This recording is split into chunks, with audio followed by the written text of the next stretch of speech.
Good evening, ladies and gentlemen. I'd like to call the Tuesday, October 9th, 2018 Committee of the Whole meeting to order. Time is approximately 6 p.m. Roll call, Madam Clerk. Councilwoman Fairclough. Here. Councilman Burgess. Here. Councilman Wrong. Here. Councilwoman Bailey. Mayor Porter. Here. Any additions, deletions, deferrals, Mr. Manager? No. First order of business, tab 1, is the approval of the minutes. Is there a second? All in favor? Motion carries. Tab 2, Mr. Manager. Mayor, the Homestead Rotary Club is requesting a presenting sponsorship from the City of Homestead through the use of the city's logo in advertisement in order to help promote and produce the second annual Homestead Stone Crab and Seafood Festival, which will be held at the Homestead Sports Complex on January 26th, 27th, 2019. No direct funding is being requested by the Rotary, which will be paying the $1,000 special event rental fee as required by code. In addition, the Rotary has offered to donate $3,000 to the city's Park and Recreation Department. Last year, the city participated as a presenting sponsor, and it was successful. They had about 10,000 people there. Tickets to the event will be $10 for all persons 12 and older. The event hours will be from 11 a.m. to 8 p.m. on Saturday, January 26, 2019, and from 11 a.m. to 6 p.m. on Sunday, January 27th, and we're looking for this direction. Any comments, questions from council? Mr. Burgess? Thank you, Mayor.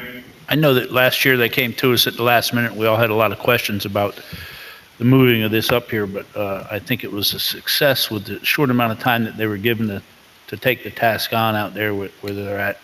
I've spoken with some of the applicants, board members, and they assure me that they're even spending a lot more money this year with a better game plan. In fact, they've already started. They said they started on October 1 with the a slow advertising. They're going to pick it up, of course, as they roll closer to the date. So I think this is a tremendous thing for the city, and hopefully we can get it to grow, and I give them my full support. Agreed. Thank you, sir. Anyone else? I agree. I think this is going to be a signature event for the community, and I appreciate the Rotary stepping up and taking control of this and really driving this home, and it's great to be a partner with such a good organization, too. Ms. Fairclough? Yes, thank you, Mayor. I just have a question. I fully support this event. I think bringing this to the city of Homestead really gives us the opportunity to kind of highlight our city. My question is, I read that you are expanding who's here speaking? Mr. Lawson. You're expanding, I guess, reconfiguring the space to expand the vendors. Do you have some commitments from some of the seafood vendors that will be coming? Ms. Fairclough, Steve Losner, a member of the Board of Directors, Rotary Club of Homestead Charitable Foundation. We do. We have already signed up several of the food and merchandise vendors that participated last year. We were kind of hobbled last year in competing with the Marathon Seafood Festival. Oh, okay. So the scope of not only the food but the merchandise will be greatly expanded with the additional entertainment opportunities for younger kids and some of the older ones as well. For some of the local vendors that are interested in participating, how would they be able to do so? Because a couple of them reached out to me, but it was really at the last minute, and you all were booked with your vendors. So if we have some locals that would like to participate, sure, how do they do that? We've been contacted, and they can contact us through anyone they recognize as a member, okay, or through our website that's up and running. Okay, perfect. HomesteadSeafoodFestival.com. Okay. And come one, come all. Okay, perfect. I'll let them know. Thank you. Thank you. Any other questions for Mr. Losner? Any comments from the public? Seeing none, is there a motion? Move approval and seconded. All in favor? Aye. Motion carries. Thank you, Mr. Losner. Tab 3. On March 16, 2016, Council approved Resolution R2016-0326, which allows local governments to create property-assessed clean energy programs in order to provide the upfront financing for qualifying energy-efficient programs. Currently, the city has a program agreement with Y-Green to provide upfront financing. The proposed resolution will open the program to 3 other companies: Florida Green Finance Authority, Florida Resiliency and Energy District, and the Florida PACE Funding Agency to provide competitive financing options to Homestead residents. Staff is requesting direction regarding the PACE program with the Florida Green Finance Authority, the Florida Resiliency and Energy District, and the Florida PACE Funding Agency. Any questions from council? Mr. Burgess? Thank you. Do we know how many people have actually taken advantage of this program from around here through them? Anybody? I'm not idea? aware of it, no. Is anybody here from any of the? Here she is. Here's somebody. Mayor, Commissioners, council members, and staff. Give us My your- name is Natalie Schneider. I'm with Renew Financial. I can't actually answer your question because that would be Y-Green.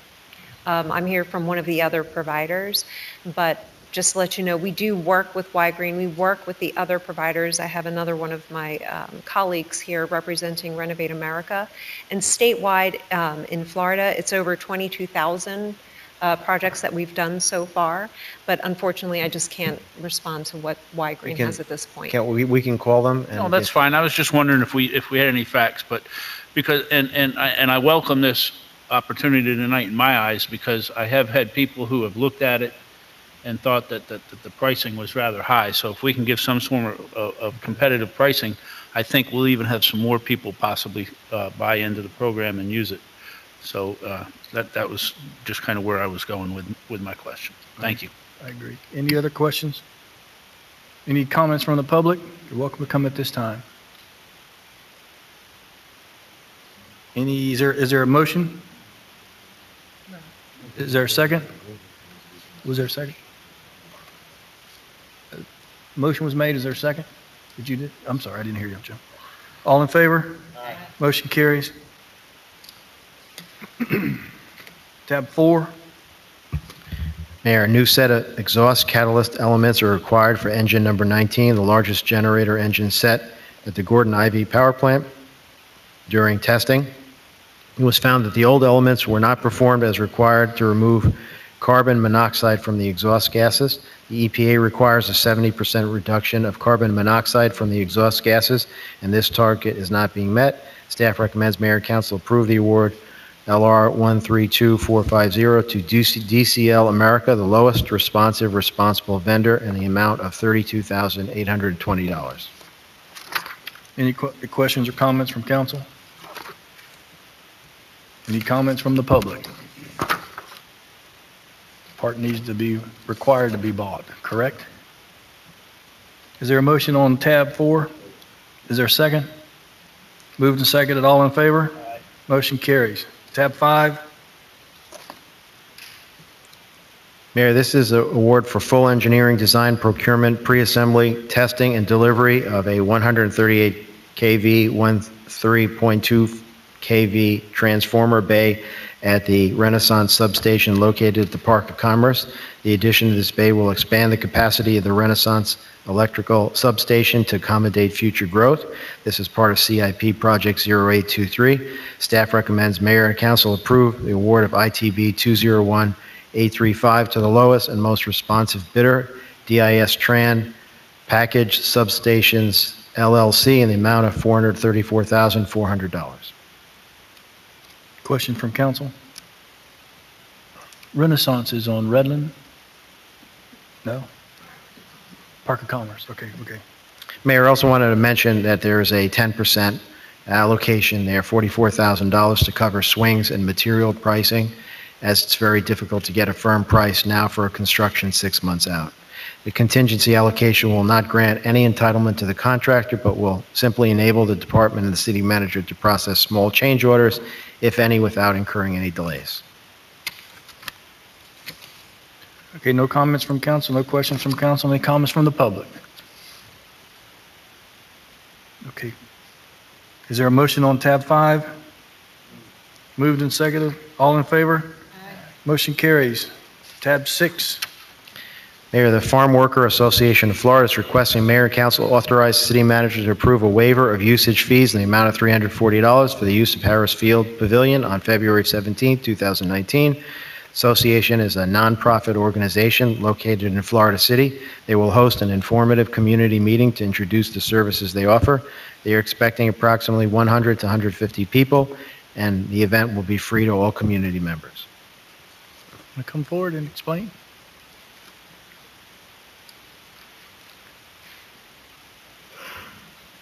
Good evening, Mayor and Council. So my name is Marisol Salcedo, and my address is 1640 Northwest 12th Avenue, Homestead, Florida. And I'm here representing the Farm Workers Association.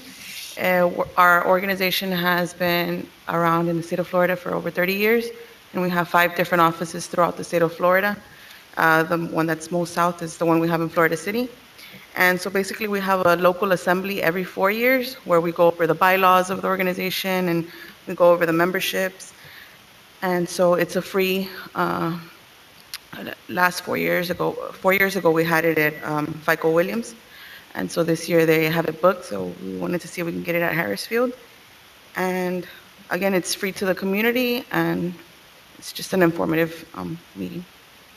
Okay, hold on one second. Mr. Burgess. No, Mayor, I was just going to say that I will definitely pitch in on this. If anybody else would like to join me, we'll split the amount of monies, funds, if anybody would like to. So we're going to, the council's going to pay for the fees, so you don't have to get a waiver. So our associates will get together. We'll get the fee paid for you, okay? The only thing, Dennis, you've explained to them about the deposit for until the cleanup and everything is done? Okay. Okay, thank you. Thank you, Mayor. Okay. Thank you so much. Thank you. Thank you, Mr. Burgess. Okay, so we'll take this item off. Take this and- off, yes, sir. Thank you. Tab 7. Florida Department of Transportation has offered to partially compensate the city of Homestead for the maintenance of certain turf and landscaping for the state right-of-way at South Dixie Highway, Chrome Avenue, and Campbell Drive, as described in the attached turf and landscape maintenance agreement. FDOT will reimburse the city of Homestead $25,988 annually for the landscape maintenance for a period of 1 year, beginning on 12/1/18 through 11/30/19.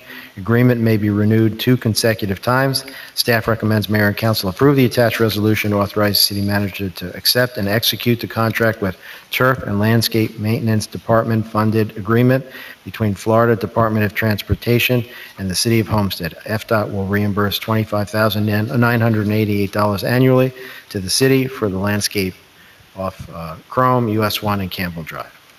Any questions from council? Any comments from the public? Is there a motion on tab 7? Moved and seconded. All in favor? Motion carries. Tab 8.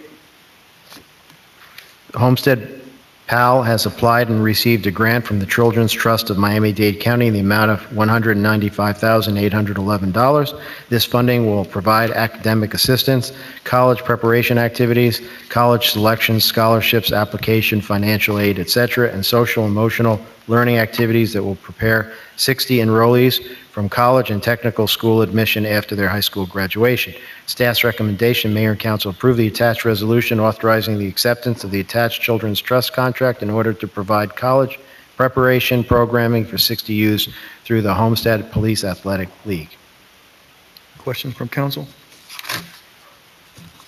How many years have we gotten this grant?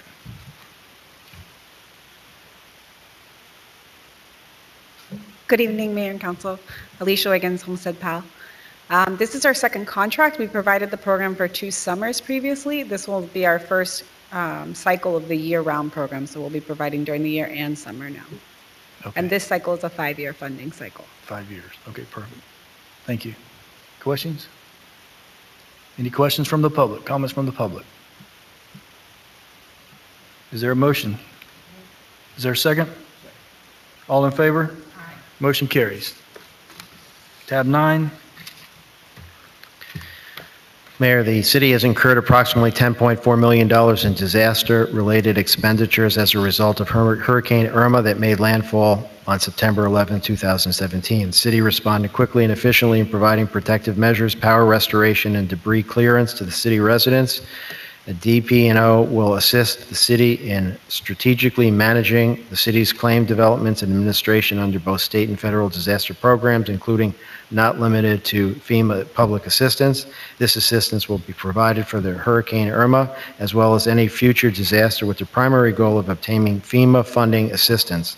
Examples of disaster recovery services that will be provided include, but are not limited to, FEMA public assistance advisory services, financial and grant management support, hazard mitigation expertise, public insurance adjustment support, project worksheet preparation, record reconciliation, validation input, emergency management support, PW FEMA approval tracking, and project closeout and assistance with appeals and audits. Staff recommends mayor and council authorize the city manager to enter into an agreement with disaster recovery management consulting services with the first-ranked proposer, disaster program and operations, pursuant to RFP 201841.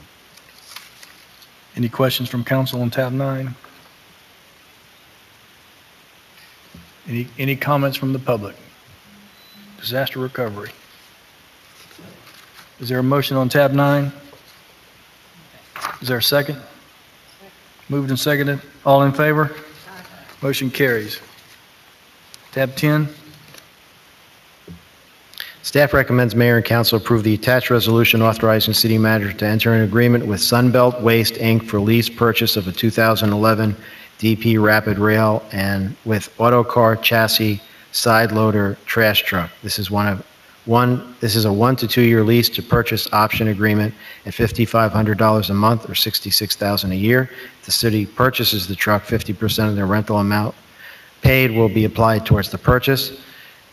Solid Waste currently has only 6 side loaders in its fleet to pick up trash throughout the city. This lease to purchase would allow Solid Waste to continue its normal trash pickup operations and reduce overtime costs if one of the current side loaders were to go out of service. Mr. Manager, you're really enjoying tonight, aren't you? Why? You love these kinds of meetings where you get into technical stuff. Right? It's fantastic. Any questions from council? Mr. Burgess. Mr. Maytan, if you could, just explain to what having this extra truck will mean to, for the city and the savings that we anticipate, if you could, if you're allowed to. Councilman Burgess, Mayor and Council, I took over solid waste. What I wanted to do is go through the department and find out what things we could straighten out the department to make it better customer service ready, to make sure all the residents get picked up. What I've found out is when a truck goes down, we have to wait until that truck is fixed or someone finishes their route, and then the other crew that was down has to finish up the route, and they're working until 9 o'clock at night. Well, we did last year, we have 2 trucks coming, but to let everyone know, they're built out of Ohio and they do it in parts. So we won't get that other 2 trucks until probably in the middle of next year. So we were thinking that if we lease this truck will help us cut down on the overtime and also keep our routes going on time, and the jobs will get done. So that's why we're looking at this lease. But you anticipate this being a savings for us in the long run, or? This will be a savings to us in overtime. Yes, sir, it will be. No. Okay. All right. I promised the finance director that's what I'll do. Thank you. Thank you. You're welcome, sir. Thank you, sir. Ms. Fairclough. Can you quantify that for me? You said it will save us in the overtime. What does the overtime look like now? Solid Waste has a $12.7 million budget, $326,000 in overtime. Last year, over $600,000. As a result of not having this proper equipment, the truck? That is correct, Councilwoman. The other thing is that Solid Waste also tries to save money on restoring our trucks. So when we have a truck that is out being restored and a truck breaks down, then we're paying overtime. So my goal is to cut this overtime down. 556 to 600? Well, I mean, that's not the only reason you have high overtime, though. I don't want to make sure is that the only reason you have 600,000 overtime? Because I don't want to give everybody the impression you buy the truck and the overtime goes back to 300,000. If that's what you meant, say it, but if you don't mean that, say something else.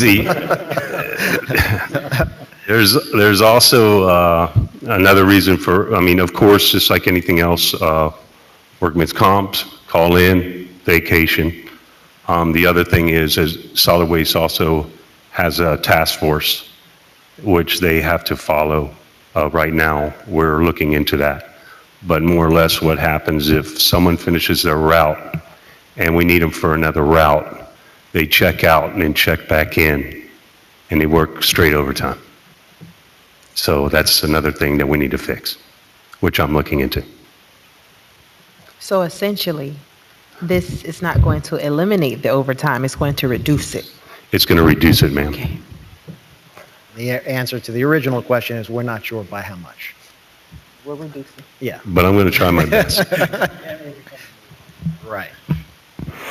At least the manager perked up a little bit over there. Yes. Get a little pumped up. Anything else? The next one is very interesting, Mayor, so, you know, We'll get. you'll like that I know one, you're so, anxious okay. to get there. I know. Okay, yes. Anything else, Ms. Fairclough? No, that's all. Any comments from the public? Is there a motion? Moved and seconded. All in favor? Motion carries. Mr. Manager, discussion item, tab 11. I'm going to turn this over to Michelle over there, and she can start off the discussion. So lucky Yes. this evening. Yeah. Good evening. Staff seeks direction regarding the proposed ordinance submitted by Holland Knight on behalf of Soho School Development, which is the Somerset Academy, which seeks to permit expansions to existing non-conforming schools in the city's commercial districts by special exception approval. In 2008, the city approved an ordinance that permitted schools to develop on commercial sites. Later in 2015, the school repealed that ordinance, thereby no longer permitting the development of schools in commercial sites and allowing those schools that were built between 2008 and 2015 to continue, but they couldn't expand, they couldn't modify their site plans, they could only continue to operate as is. Somerset purchased the adjacent site that was previously owned by the Big Cheese, and they did so with the intent to expand onto that site. However, because we repealed the ordinance in 2015 to allow the development or the expansion of schools onto commercial sites, they can not continue with the plans that they originally intended to. So the applicant, or Holland Knight, is here this evening. This item was also discussed at the Committee of the Whole on July 10th, 2018, and this is a continuation of that discussion. Let me ask a question with regards to the Big Cheese. Before was a restaurant that sold beer and wine with their dinners. If another restaurant came in now and wanted to go into the Big Cheese, they would be precluded from being able to sell beer and wine or any kind of alcohol with their dinners because of the proximity to the school, correct? Hold on, you turn your mic off. There's two parts to answer that question. The first, yes, the Big Cheese did sell beer and wine via certificate of use. However, that certificate of use has since then expired. The business has been closed for more than 90 days. And so if a new restaurant were to come in, they would have to apply for a new certificate of use and then apply for what we call a waiver of location because they're within 500 feet of a school. So they can submit the application and then it would be up to the council to either approve or deny that waiver.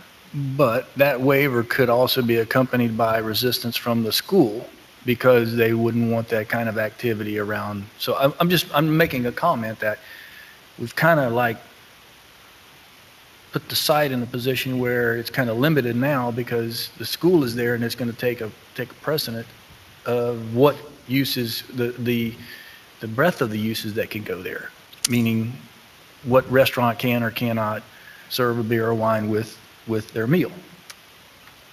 Yes. Okay. Mr. Burgess? I hadn't hit the button, but I will. You got it. Well, it was green for me. I guess what comes to my attention is that of the 4 or 5 schools that are a possibility of being affected by this, traffic is horrendous at every one of them already, with the applicant included. So and obviously, I think if we were to allow one to expand, then all of them would have to fall under that umbrella. So I'm really torn here, because if they were to expand that site back there, and I can't remember the exact number of student stations they were looking for, I think it was 300? Whatever it was. If you're going to come on up front, let's figure this out. Evening. Your name again, I'm sorry. Alina Lopez, and I'm the principal of Somerset. We were asking somewhere between 400 and 500 students. 400 and 500 more, Correct. so I can't even guesstimate how many more cars that would be in there. And I shared this with Mr. Arza the other day. Traffic over there is horrid. The other day, as I was driving around, I couldn't even get across in the morning, across Highway 1 to come that way, because the cars were stacked up all the way out on the Highway 1 and up the little side road and then down the road that leads into your school. That's interesting. I didn't know that, because I know that our traffic flow, this year we had to go into 2 arrivals and 2 dismissals. And Maybe it was a special day. maybe it was a special But other day. days that I'm over there, I happen to see it. Yeah, because our dismissal is a little bit different, I am going to say, Yeah. because dismissal, you have parents that do come in and they wait for their kids. But with the arrival, usually it's a nice flowing But motion. I've done the dismissal times too, so Yeah, the I go over dismissal, that way and look. dismissal is a little bit tougher, but So normally we're done. I mean, for me, that's a real problem already, because it's a burden on Yeah, I the mean, people that obviously are from over there. 245, from 345 to 355, you're going to find some congestion in there. 'cause Well, that's when actually, they're probably working. starting around 2:30, because the parents line up. Yeah, That'd be a fair 340 assumption? The 230 is not, we get out at 245, we have the high school dismissal.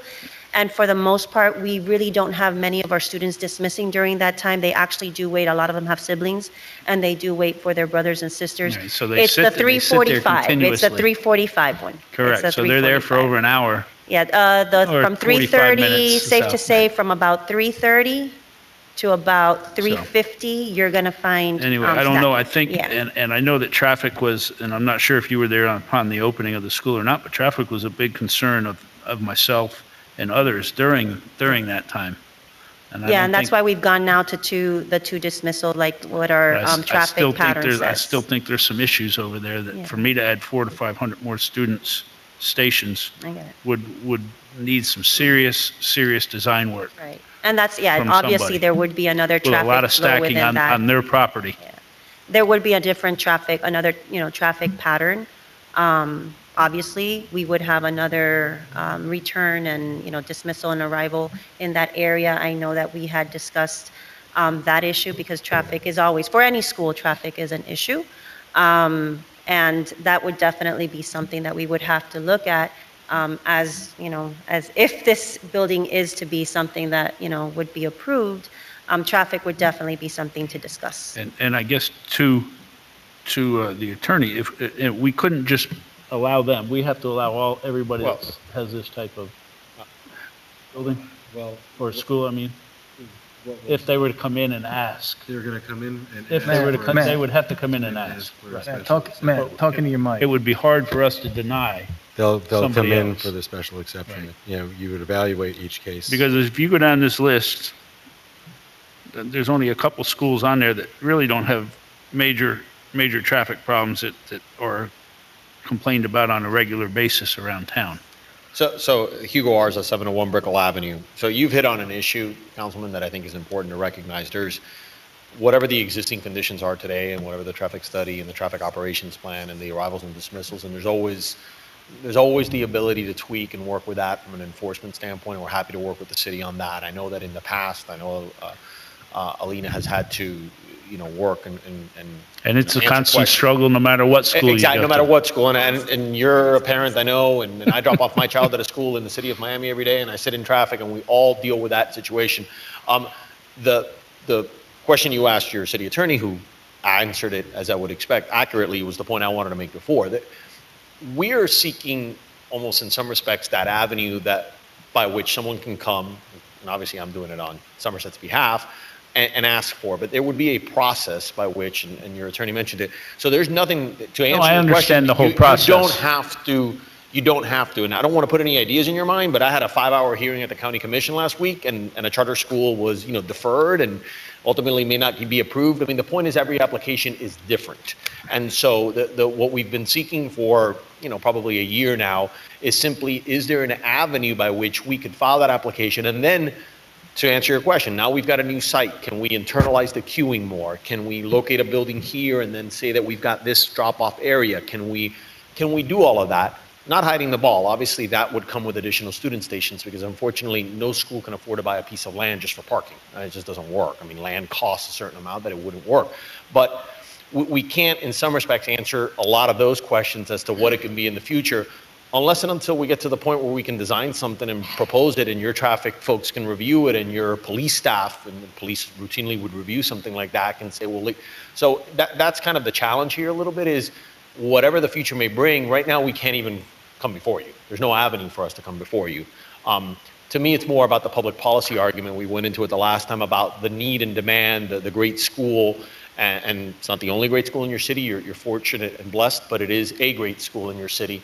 And if they've got this need to expand, is there an opportunity and an avenue by which we can file an application and then have these conversations with a site plan and a traffic study and everything else that you need from a zoning standpoint to evaluate? And so that's the challenge. Currently, if there are any concerns, and I know you expressed to me your concern about getting stuck on the other side of US 1, we're happy to look at it with your code enforcement. And my idea is, and I guess, to put these things out there because these are going to be the problems that are going to be down the road. Of course. No, I So the appreciate earlier we that. can start to solve something or to look at something, that I'm not doubting that the school and the need is there.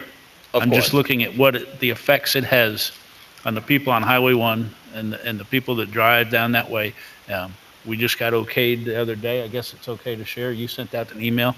Miami-Dade is going to build a huge building over here, which is going to bring more people on the crossroad and stuff. So we've got to look at, making sure that in the mornings when those students are also going to be coming in to join Miami-Dade campus, that, we're able to get in and out of here at a reasonable rate.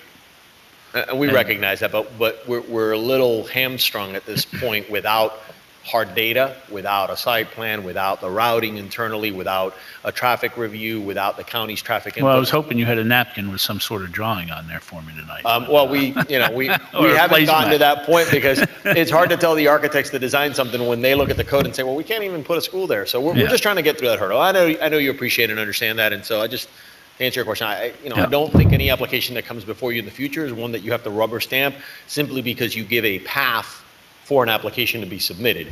No more so than this council has turned down other applications on other, I mean, it's just a path. Right now, there is no path or process. We're asking for that path or process. Thank you. Mayor, I'll wait for others to. Spherical? Yes, thank you, Mayor. Hold on a second, it's not coming on. I'm just here trying to replay our conversations at the last meeting because I was expecting some more substance tonight as opposed to still discussing. You would like to know, is there an avenue by which we can explore in order to facilitate the expansion? And I was hoping that some ideas in order to facilitate that would have been brought forth tonight. I don't see the purpose of us coming to talk and discuss again. I was looking for. Councilwoman, with respect to what in particular would you like more feedback? Right. I'm sorry. So you want us to tell you what? To move forward? Because, No, I mean, ma'am. to No, come see, back that- and I think- talk? So I think that's the big confusion here. Whatever the direction. Because that wasn't the direction Right, no, at the no. last So meeting. let's take maybe we need to take 2 steps back. I thought maybe with the council. Maybe 5. So there is no ability at this point to file an application because I didn't say file an application. I said come with some sort of ideas or suggestions But are by they which we ideas can and take this suggestions? path. Are they ideas and Julio, suggestions? let her finish. Because, I mean, what are we discussing? What direction do you want? Go ahead and let them file the application? We talked ad nauseum at the last meeting. Nothing has really changed We said we're willing to hear more about this. We didn't want to sink the ship then. We didn't say we just wanted to discuss more. We said we're willing to hear more. So I'm a little confused at what we're doing tonight because I don't want to discuss this again. For staff, I'm sorry. Leave your mic on, please. I apologize. Thank you, Mayor. This is an applicant request. There's no mechanism in the city code for me to assist the applicant at this point. We need direction from the city council as to whether the council would like an ordinance process that would allow an applicant like Soho or another charter or private school in a commercial district to be able to apply for a site plan and a special exception in a commercial district. Right now, the code prohibits it. And so if the council's will is to change the policy, then staff is happy to to execute that. Okay, so I think you guys just need to ask us a question. Who wants to continue to discuss this? Is there anything else everyone needs to know about this? Do we need to debate this more?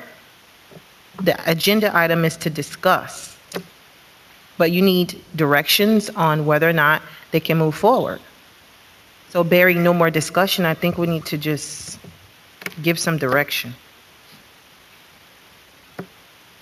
Can I weigh in just a second? Yeah. One of the things that, if we go back to the intent of this ordinance, this change. Yeah, exactly. Okay, let's go back to the intent of why the council made the decision to change so that we wouldn't have this expansion of non-taxable entities on our commercial corridors.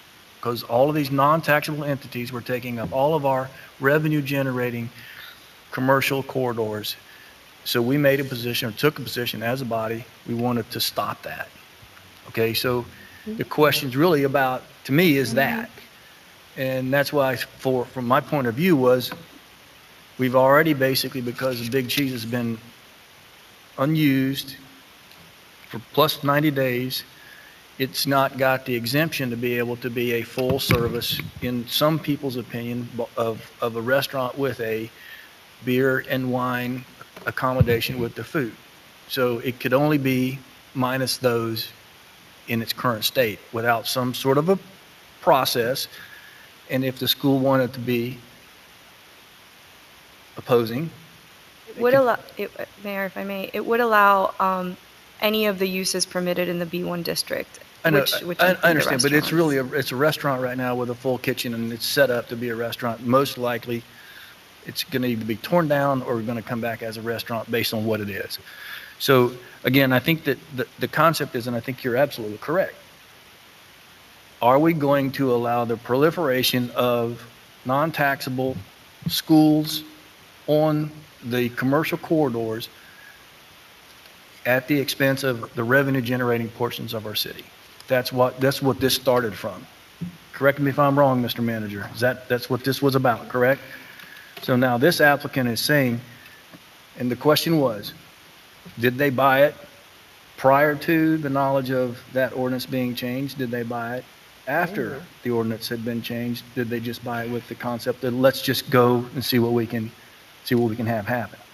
So I think if you look at the spirit of the ordinance, regardless of all of the things that are being discussed, the spirit of the ordinance really says no to this, because that's what this ordinance was really written to do, was stop the spread of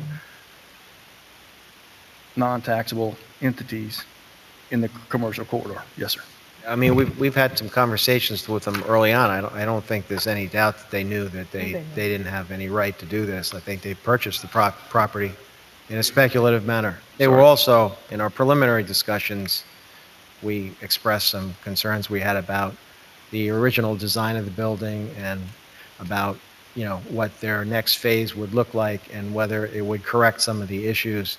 And it wasn't really a good faith effort on their part to design something that would at least mitigate the policy question. And in fact, it's gotten worse. Last I saw, the property had all kinds of, they don't even cut the grass sometimes. So I don't think the answer to your question, I think they're well aware of what the concerns are of the city. but their request is still in. If I may, Mr. Mayor? Yes, sir. Do you mind? Okay, because I was told a little bit about the grass issue. It's my understanding that actually, and Ms. Lopez showed me an email from this morning, there's a strip of land that's a city easement. And in fact, she has an email from this morning. I found out when I got to this meeting that you had this concern. There's an email from her this morning, or from one of her folks, to the city requesting once again with pictures that the area be mowed. So I hate to sort of kind of punt it back, but apparently So- there's a stretch that's city-owned, that's an easement, which is, we believe, the part you may be referring to. So I think it's part of the original issue, which is it does not give any appearance from your business that you care what US 1 looks like. And so whether it's the current situation or the expansion situation, is US 1 is the main lobby of the city. People look at what they say there. And so if your premise here is the city's at fault because the grass is not cut, I would think if it's your business, you would want to make sure that the front of the building that fronts the main highway is presentable and looks good. This is why we actually called. Normally, we've never had an issue in the last 4 years that we've been there with regards to that easement being taken care of. And it was, we've been looking at it and we're like, oh, this isn't something that normally happens. So we've been trying to see who should we contact, and we finally did contact somebody, and they actually responded to us saying that they were going to be taking care of it. It's not something that has happened before. We've never had this issue before. I don't know why. They come twice a month. We have our lawn company coming twice a month. So they go out to the front, they cut the grass except for a piece of They do the everything right-of-way. around our area, except that part except the has strip never along. been, we've never done that area, so that has not been we've never had to, it's always been taken care of. It's been in the last probably a few months, like the last couple of months, that nothing has been done. So we just thought, I don't know what the contract is or anything like that, so we were trying to inquire. And we were now today, actually yesterday we had sent an email and we got a response this morning. We got 2 responses this morning.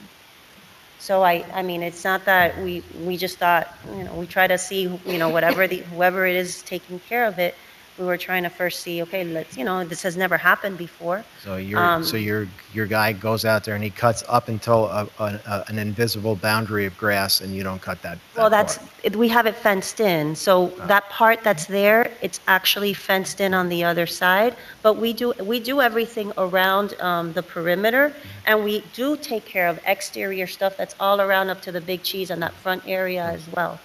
But we've never, we've never had to do anything else because it's always been taken care of. So now it's just been the last 2 months that we haven't seen anything. So we gave it a chance to see what was going to happen. And now we said, okay, let's see, do we have to take care of it? I don't mind taking care of it. I really don't. I want my school, believe me, I want my school to look nice. And if I have to take care of it, we'll take care of it. But we just never had before. So if I have to get a quote, I'll get a quote. That's not a problem. Definitely not a problem. I want my school to look nice. When you see everything from the outside, I want to make sure that it looks good. Okay. I do. Here's the question. This is, the city manager's office is asking the council for direction on this issue, correct? Yes. Okay. So we don't have a full board. We can send this forward. We can say no at this point. We don't want any, we want to adhere to the spirit of the ordinance, which means they can't apply for a school zoning there because it doesn't apply, correct? I'm trying to get this. Absent direction from a majority, we would not accept the application. Right, but if we don't tonight, if the majority of us tonight don't say to you, go forward and accept this application, tell us the process. Tell us the process. That's what, do you want to, or I try to go 2 steps back. We are still not at the point where any decision this evening would empower us to file an application. The direction I think staff is seeking is whether the ordinance suggestion to amend your ordinance to allow for the expansion of a non-conforming use, which is the first step, can move forward.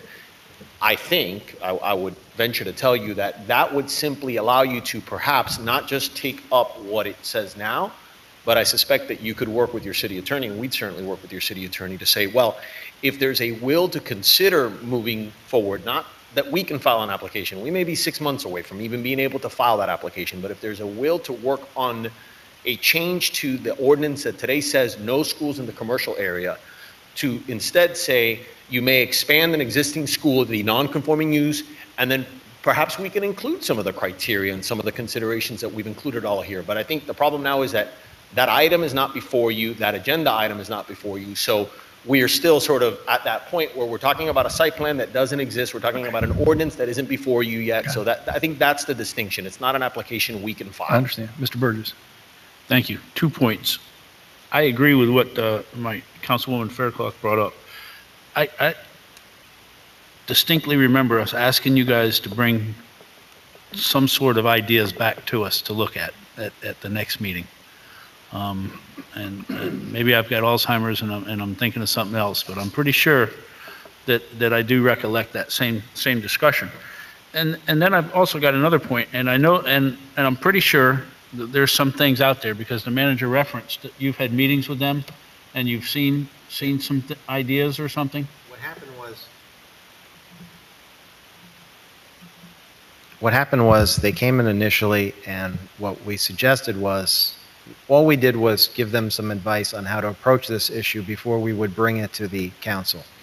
And one idea was to at least let people see what potentially they would be building here, because for some of us internally, what they built already does not do anything to address the main street. It looks like it's the back end of a school, and it doesn't interact with US 1. And so the idea was come in with some ideas on how you would correct that situation, and then maybe staff will help kick it around a while, and then when they come and present to the council members, and we recommended that they see you individually first, that they would, at least people would get a sense of what their intention is here.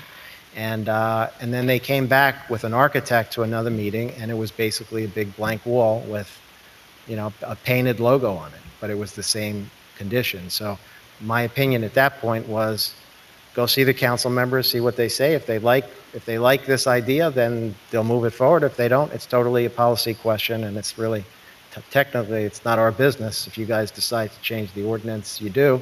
We tried to insert a little design concerns that we had, and they brought in some people from the company, but it's pretty clear from my perspective that they really don't want to spend the money to correct what they've done out there, which is it's the back end of a school.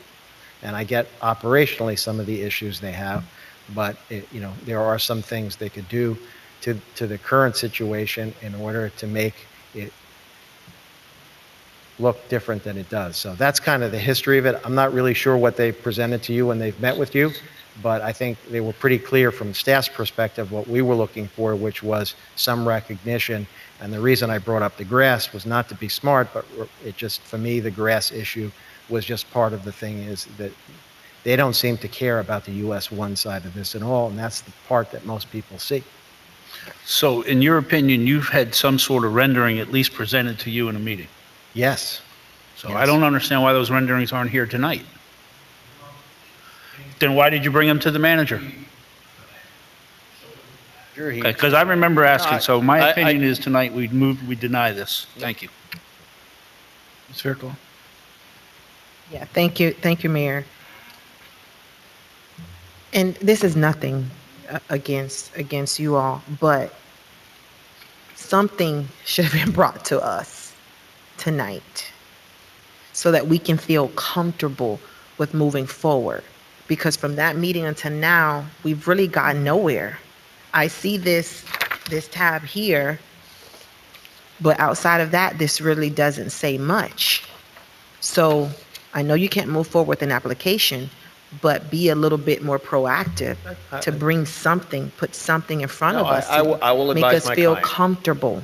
I mean, and I remember you had asked the question, what is our school, like, which way is our school going, or what defines our school? And, after that, we're not a magnet school, like I had said, we're not a magnet school. We do not have anything that says, oh, we're going to do this, or we're arts, or we're this.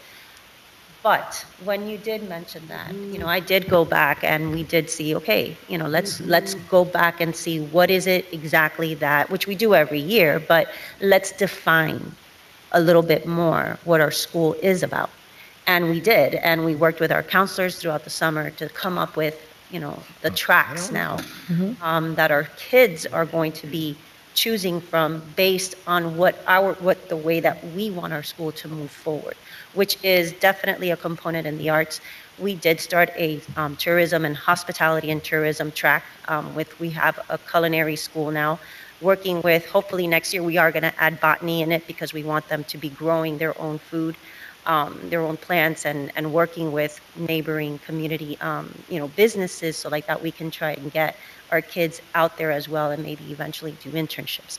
Our TV production is another part that we do have a track for, working with our digital design, communications, journalism. So we did think internally, we don't have a rendering of what this is going to look like. I know for me, which I had mentioned it the last time, it would be, like where we would have some type of auditorium. So we would be able to have more specific classes for our arts program. We don't have a true dance room per se.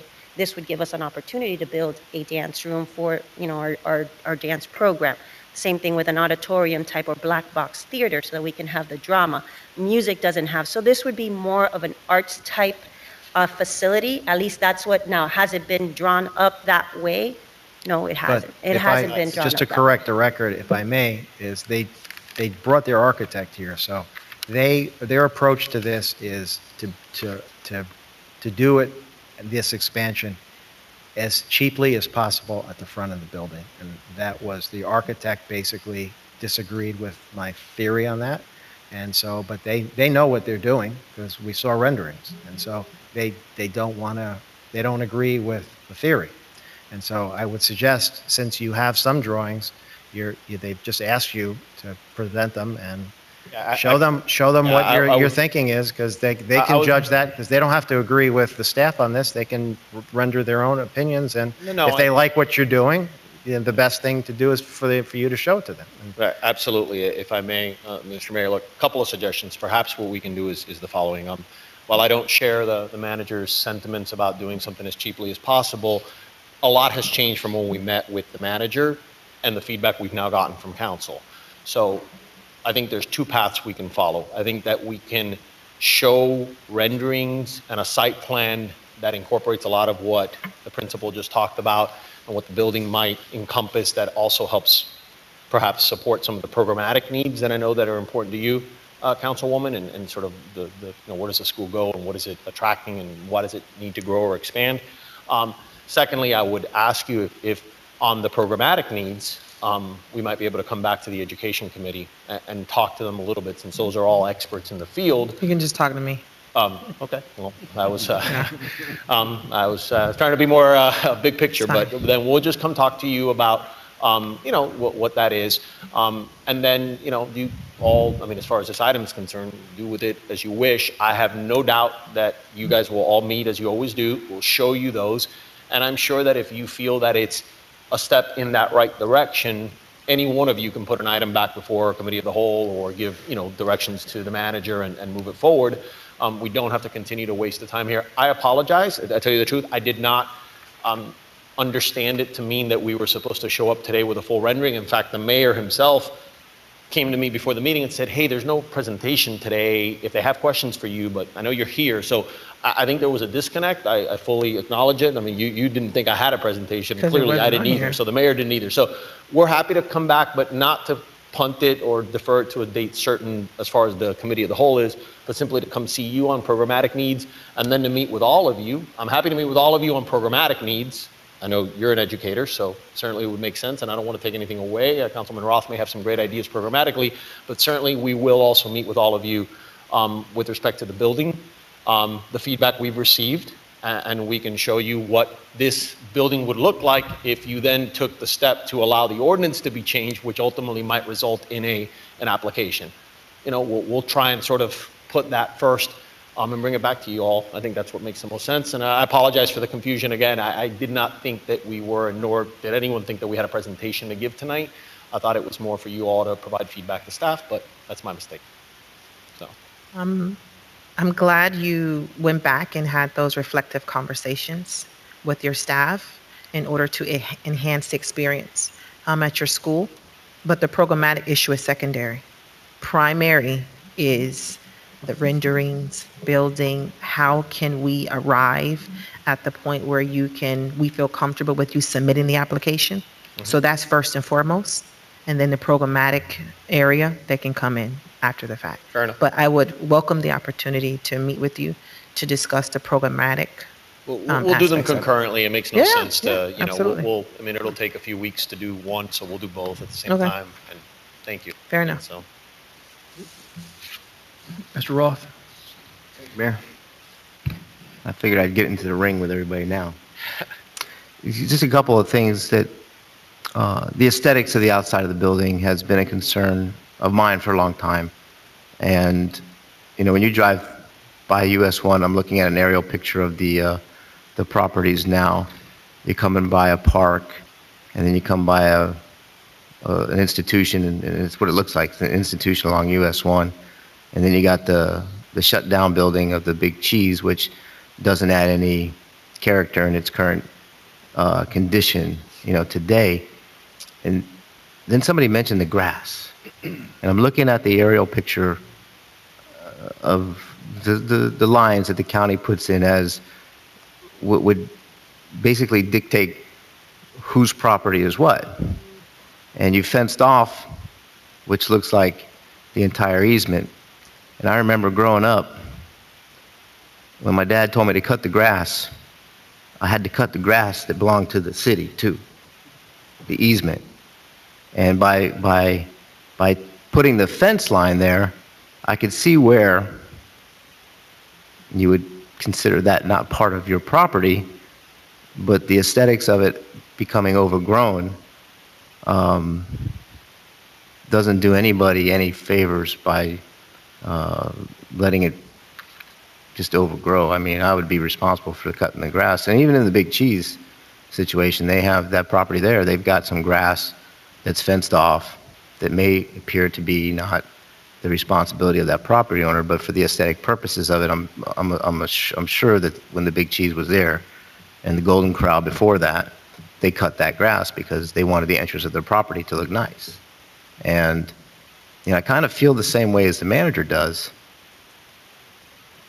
that you've basically put the building in place and could care less about how it looks to anybody driving by it. And I really think that if we can solve that problem with some, if this drawing comes through now, since then, this aerial picture doesn't have that the basketball or the gym has been built there too. So now you've added, that much more square footage, and it's just basically a blank slate as people drive past it. And the aesthetics there, could be remarkably improved with some minor things. I'm not an architect, I'm not a draftsman, I'm not a drawer. I couldn't tell you what to put there. But if you put it there and it looked nice, I could tell you it looked nice. So I think that's what some people have been asking for as well. And you guys are very close to the JD Red Park, and I know the students use that area for whatever it is, physical fitness, whatever they're doing out there. Do we have an agreement, an arrangement with the city? Dennis, do we have an agreement with Parks to use the JD Red Park that's adjacent to their facility as far as some of the stuff that they do over there? Councilman, we've been having problems with parents and people parking there, and we've been getting complaints. The other thing is that we've been having complaints about when this road between the park and that, they also have like PE there, and then they cone off the road, and that could be a dangerous situation. But we are having problems. We do not have an agreement with the school with them to park or use the park. So, we are having issues with them. So I'm kind of worried if they expand, there's going to be more people in the park parking, because really that's for the parks people, But I don't remember an agreement with us. No, I don't have an agreement with them. If I may, I mean, Ms. I Lo, have an agreement. the professor, the principal is telling me we do have an agreement with the Parks Department. And Mr. Maytan, I'm sorry, I mean, maybe you just, I mean, you have a lot of agreements, so maybe you're not. But not for parking. No, We don't tell, listen, that's, Right, the parking, sorry. we've actually told every single parent, we have connect eds going out. We tell our staff, our parents, they are not allowed to park there, that they can get towed, that they should not be doing what they're doing. I'll be honest with you, I don't know what else we can do with regards to telling them not to go in through there or park there. I really am not sure. We have it on our website. We have sent our messages to our students, our parents, and our staff as well. With regards to that parking, we use the fields for PE, we have an agreement. Okay. And that's what we've used before. And the agreement you have is through council when you built the building, or you have a written agreement? Because I don't remember a written agreement. There is we have a contract. Okay. With hours that we use it, and we pay for it. But we can, if you pay for it, then it's, a regular rental, you're saying, correct? Okay.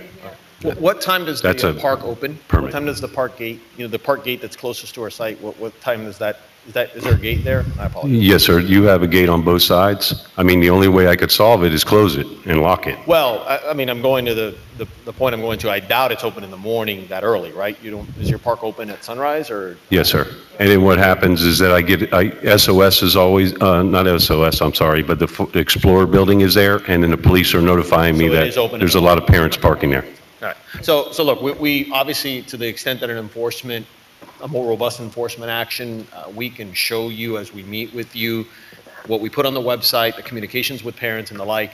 I've had to say this before in other contexts. Ticket the cars. You have ticket power police authority that obviously no private actor has. Tow the cars. You will not hear a complaint from the school.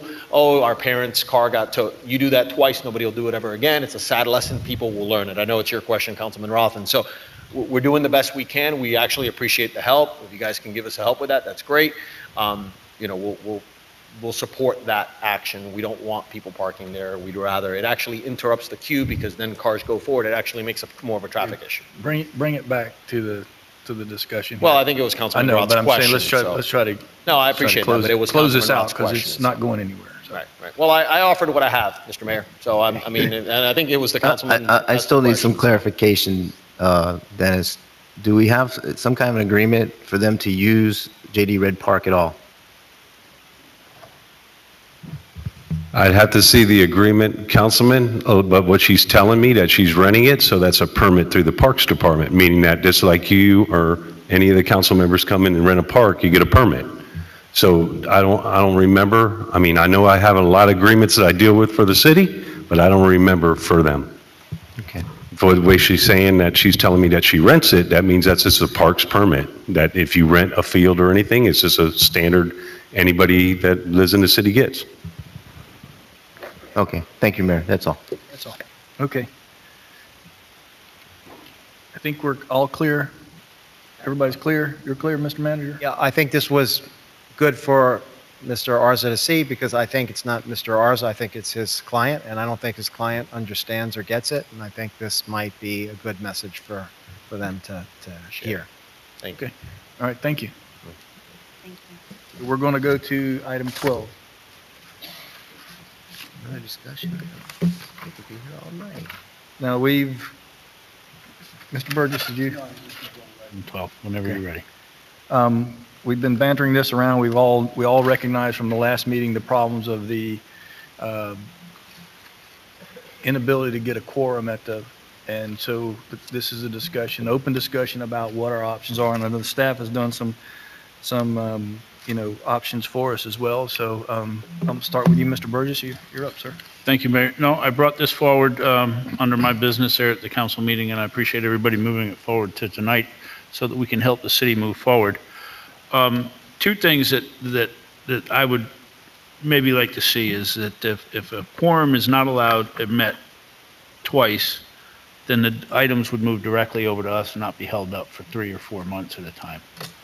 And secondly, and I think these are two quick fixes to our problem, and we can see how they would work from here on out, would be that we look and get 4 additional alternates. Of course, we would have to change what it says, I believe, under our rules for this particular board. But we would add 4 alternates in addition to the 7 sitting members, who would be nothing but alternates and would be called upon when a quorum is needed. And see how that works out. So there would be 4 full-time members to the council, to the P&Z board, with 4 other names that the clerk could reach out to in this need of a quorum to be filled. Let me ask, part of the problem was we had some of the members resign their position, and we had some problems with people kind of applying to fill those positions, so we had a gap. Now, all of these that are excused, I mean, obviously... I'm not sure I understand. See? Siri.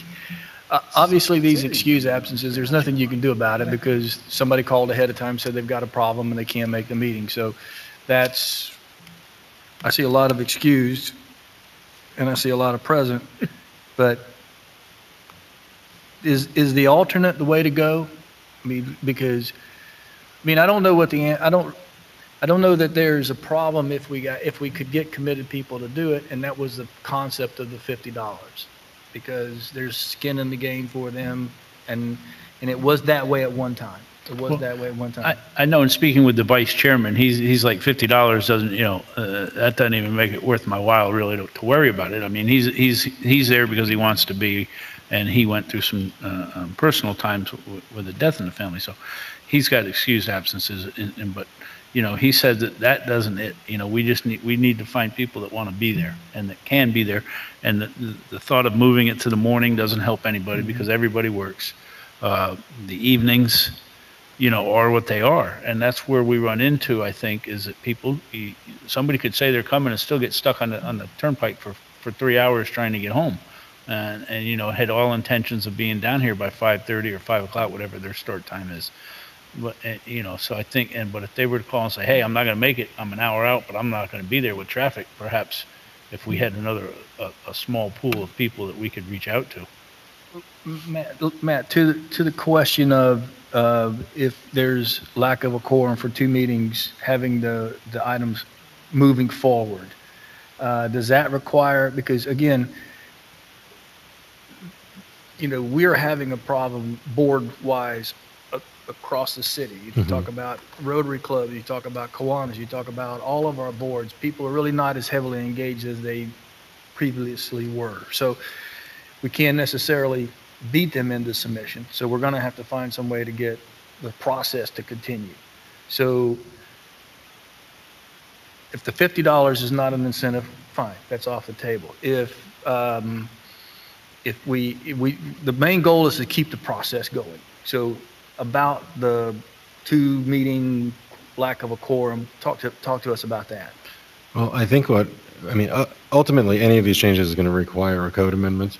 And if that were the direction you'd want to go, we'd really, because of the various things throughout the code that require the P&Z approval, we'll take whatever direction you want, but that would be kind of an extensive change to the extent that you wanted to talk about doing, and that's, just, we're here to accommodate whatever you want to do.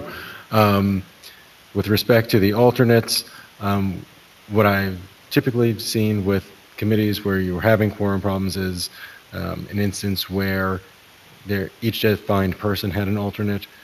Things got a little messy when it was a looser group, but I'm happy to explore anything and come back to you with the proposed ordinance language at maybe a cow for alternates, and you can discuss whether you feel that would accommodate your needs on the alternate side.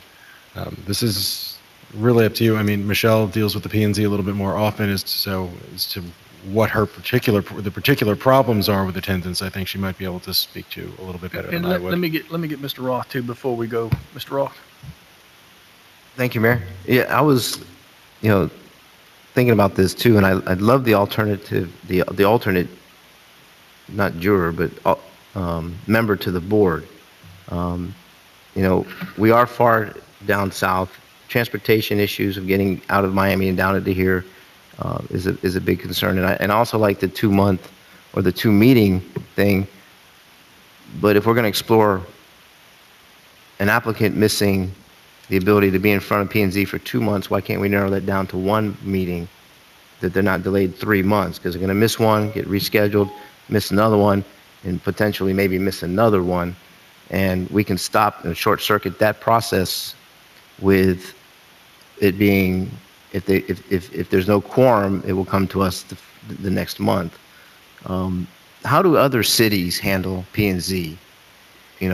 There's got to be other cities that either have boards or allow council to do P&Z before meetings or something like that. Does anybody know how other cities, Michelle, you look like you've got the answer. So I want to touch on Councilman Burgess's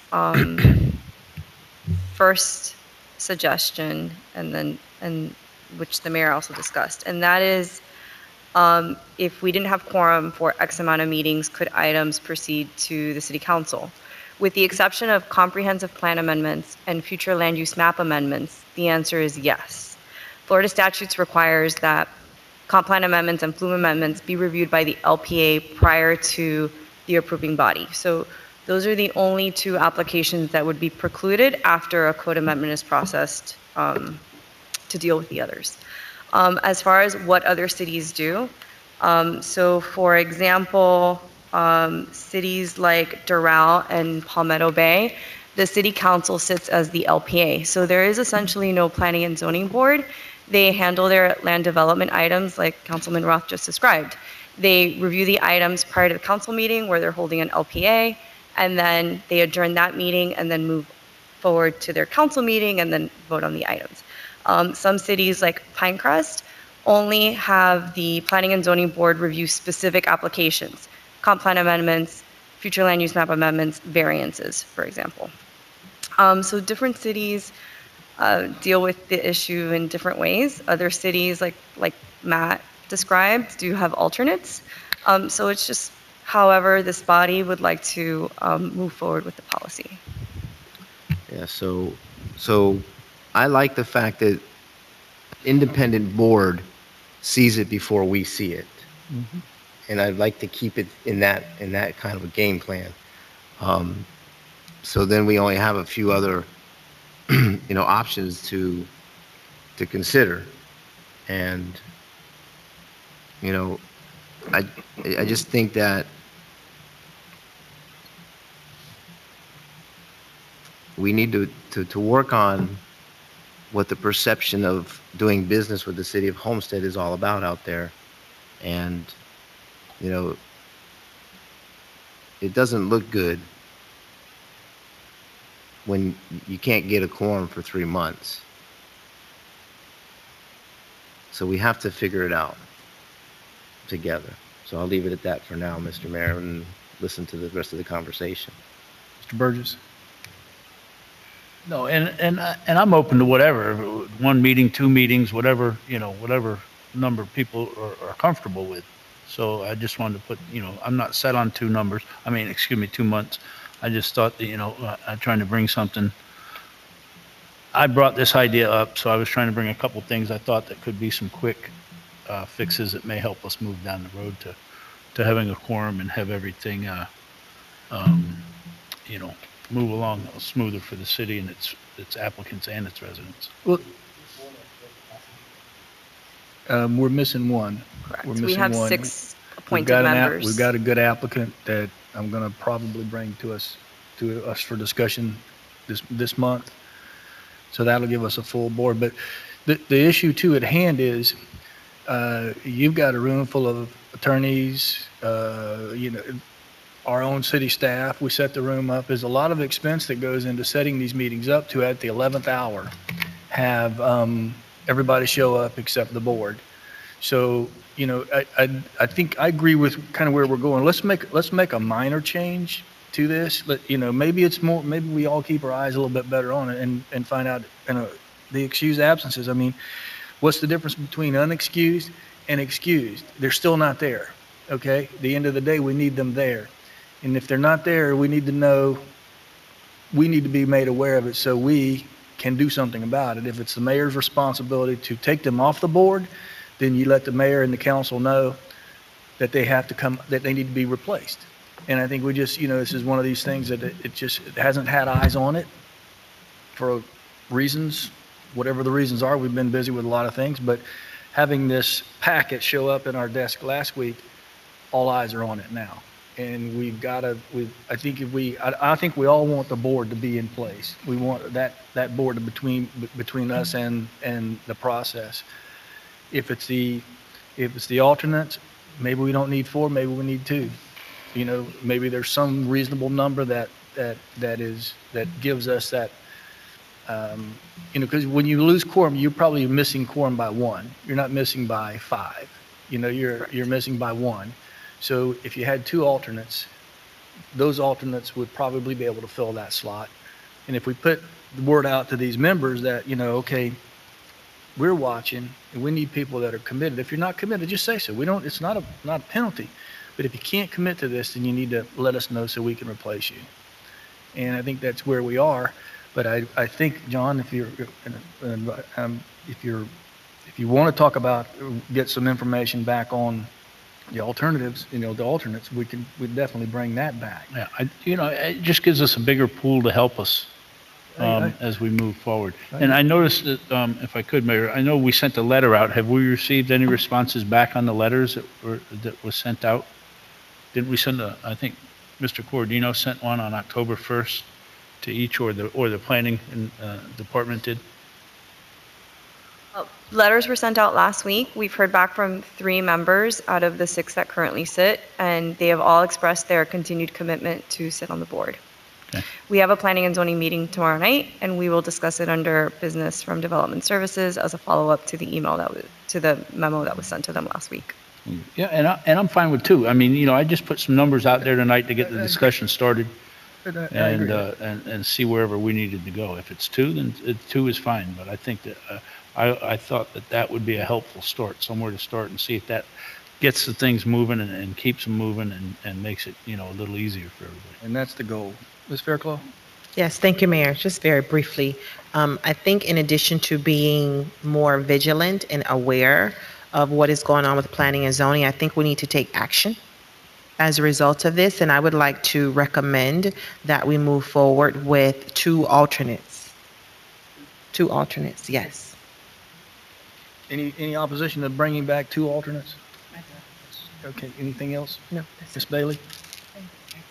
Would those alternates then be allowed to attend the meetings? Because if we're having a little bit of an issue with people having interest, would those alternates have to read up on everything just in case they'll be called? You would have to make 9 packets instead of 7, and they would be distributed to all 9. That's all the difference that it would really, I know I'm speaking like I know what I'm talking about, but is that? That is correct, Mayor, yes. So then those 2 extras would not be allowed to vote if they showed up and they weren't called for that day? I think we need to figure out the logistics, We'll but worry about the machinations, but no, they wouldn't be voted. Yeah. No, you'd have 7 board members in the absence. You'd have an alternate fill an empty seat. You wouldn't have 9 voting members. We wouldn't. That's not an option to have 9 voting members and keep the quorum to what is asked right now? No, Okay. the quorum requirement would increase. Okay. No, thank you. That's it. Ms. Fairclough? I just wanted to add, even with the youth council, I have members on there that are advisory, they're non-voting members. And in the event that we need them, then they kick in to vote. So they're at the meetings, they're aware of what's going on, they participate, but they don't vote unless it's warranted. Mr. Burgess? Yeah, just quick. So Matt, just so I'm clear and that everybody's clear, if there's only 6 that show up and an alternate is there, he's allowed to sit down? Right? He would be able to fill the empty seat. We'll look at the logistics, but the alternate, the hope I would think at this point would be that we would know before the meeting. Correct. Whether or not we were going to have a vacancy and that person would step But if into somebody that at last seat. minute, Then you would never have more than 7 voting members Right. on the board Okay. in any instance. Yep. Just Thank you. Mr. Roth? That was going to be kind of my question, is like, is there going to be a time frame for quorum to be met? And then an hour later, let's say, somebody does get an accident coming back home from work on a turnpike, and now you got to call an alternate. Is there going to be a time frame to do that as well? Are they going to be required to live in the city and not leave the city on meeting nights, so that in case they are needed, that they can be right here? There's a lot of There's guidelines in the. kind of stuff that you got to figure There's out. guidelines as to the board setup, the way the board is put together. And then as far as the charter goes, does each council person have to give somebody, or is it the mayor's responsibility? It's an appointment by the mayor's office, and it's approved by the majority of council. That's how it's set up. So if we have a recommendation that. Send it in, and that's the applicant that's in front of us now has been recommended by Mr. Burgess. So anybody that has anyone that wants to participate in anything that has to do with the city, get it to the clerk. We've got board positions I've got 5 board positions at the MPO that I can't get anybody, and I don't blame them, because going downtown at 2:00 on a Thursday is not the appropriate answer to getting people to donate their time. But if you have anybody that's interested in participating in anything that we do, get it to the clerk, and I think between the 7 of us, we can find some place to put them. Right, and then for this particular P&Z, they would have to be a resident of the city. Not necessarily. Or a business owner. Okay, a business owner or resident of the city. Yeah.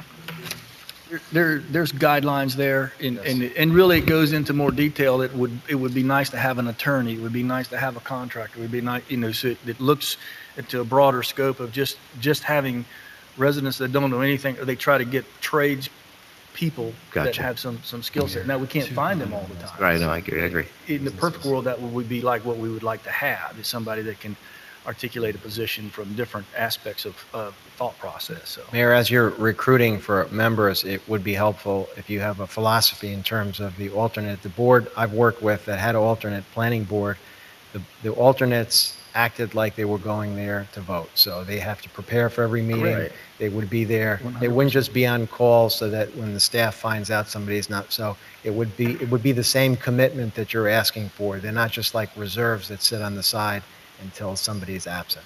So if that's what you have in mind, then as you're recruiting, it's the same time commitment you'd be asking for the other members is really there. I think that is exactly what Ms. Faircloth was talking about, and Mr. Burgess. I think all of us are on the same page as you are. Right. So, everybody okay? So. Hold on, that's my job. Just so I understand, you'd like our office to work with staff to put together an ordinance to implement the ability to move up the meeting, well, the alternate concept, and then as well the ability to move something forward to council if it has, if for any reason there were a lack of quorum for one or two consecutive meetings, and that's a determination we can make. Let me ask the question to the council. If we can alleviate the quorum problem, let's just do that first. And then let's just go with the So simply the alternates at this point. And then let's get the quorum met, and let that process continue. Okay, we'll work with staff. If we can bring it to COW next month, you can make sure that it's something you're comfortable with, and if that's okay, we'll move it to council in November. That sounds good. Any other questions from council? It's an ordinance, so I need 2 readings. No, I know, Yeah, but okay. the concept, and we'd bring it. And at the meeting, planning and zoning meeting, express to the board their importance, and their necessity. It is a process that is, they are a part of the process. The local planning organization is a part of the process. They need to participate. They need to be here. And hopefully this will jar everybody into understanding that their role is really important. This is just like what we do. We have to be here for this process to continue. So if you could express that. And we have, Do it at the again, last please. meeting, we expressed the importance. We met with the chair, we spoke with board members individually, we spoke during the meeting. We will reiterate that sentiment. Let me ask a question of the attorney. Would it make any sense to have the mayor come to the meeting and express or is it not? There's certainly nothing that would preclude you from I mean, I going don't- and I'm just expressing saying- your opinion about the importance of them showing up. Because at this particular point, this board has the authority to remove them, and we probably with a little bit of, whatever these yellow X's are, say, look, that's just inappropriate. None of us can get away with that, So, if there's no objection from the council, I'll go and speak to them and just say, hey, look, we need you. It's maybe it elevates it above staff. Maybe they laugh in my face. It's tomorrow evening. Okay, Mr. Burgess. No, I just wanted to thank Mr. Arza, who was here on a different item tonight, because I called him. He's before these boards quite often. He was the one, he wasn't the only one, but he was one of the people that did bring it to my attention, and he did offer some solutions, and we talked about this a lot.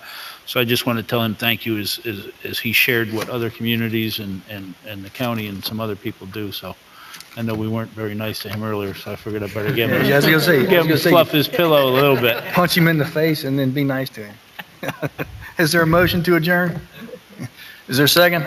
All in favor? Motion carries. Good night, everyone. Thank you.